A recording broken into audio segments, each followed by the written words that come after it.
holy man to bring yogic consciousness one step further into mainstream. It takes a spit and polish Harvard professor and most unlikely guru who was born with the name Richard Alpert, but is better known to us all as Ram Dass. Now, he was riding high in the Ivy League academic world until he meets a research psychologist, Dr. Timothy Leary. Leary is experimenting with psychedelic substances like LSD, magic mushrooms, brown powder mescaline, peyote, and ayahuasca. Leary, in his experiments, not only wishes to expand human consciousness and seek spiritual enlightenment, he is also seeking a pathway to utopia and hopes to save the troubled human race. Leary loves to provoke the powers that be and thumbs his nose at the Harvard establishment. Leary essentially transforms or reorients the future Ram Dass. Psychedelic drugs opens up a brave new world of spiritual and mystical exaltation for the Harvard research duo. They eventually get fired from their Ivy League gig, but decide to continue their mind-bending experiments on their own. However, law enforcement soon gets involved and puts an end to the, psychedelic parties. Leary gets busted by the feds, so the future Ram Dass decides to flee to India and soon comes into contact with an ancient culture that respects and recognizes the spiritual quest for knowledge. Ram Dass comes into contact with people who know, value, and experience the spiritual without the use of mind-bending drugs. India becomes forever a part of Ram Dass's soul, awakening his soul. India acts as a type of spiritual roadmap or guide for the future Ram Dass and becomes the key element in his philosophy.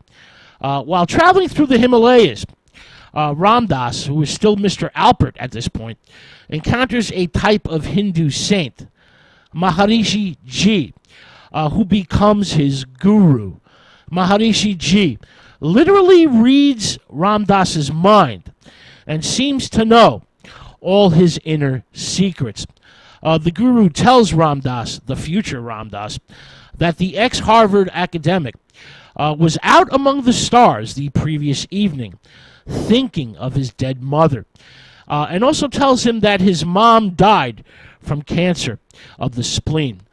To Ram Dass, this is, an epiphany, a joyful moment. To Ram Dass, the guru is Christ-like in his knowledge. For Christ, upon meeting the woman at the well, already knows everything about her life. Ram Dass's past and his secrets are revealed to him by the guru. He is transformed. Ram Dass is transformed, bathed in love, bathed in forgiveness, and bathed in spiritual light.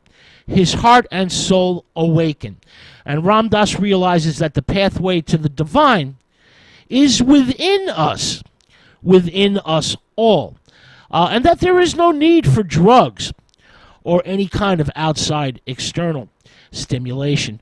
Ram Dass feels an overwhelming sense of spiritual liberation and freedom when he is in the guru's presence. Drugs are no longer needed. Enlightenment is found within. The guru then gives Richard Alpert a new name, Ram Dass. Ram for God and Das for servant.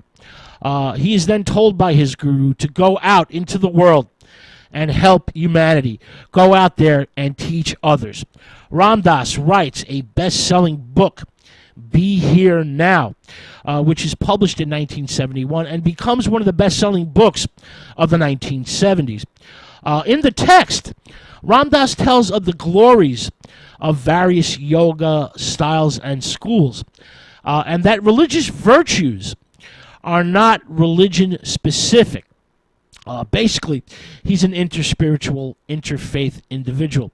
And Ram Dass says that everyone is linked by their spiritual essence, linked to the divine, and that all spiritual traditions are connected to this single divine truth.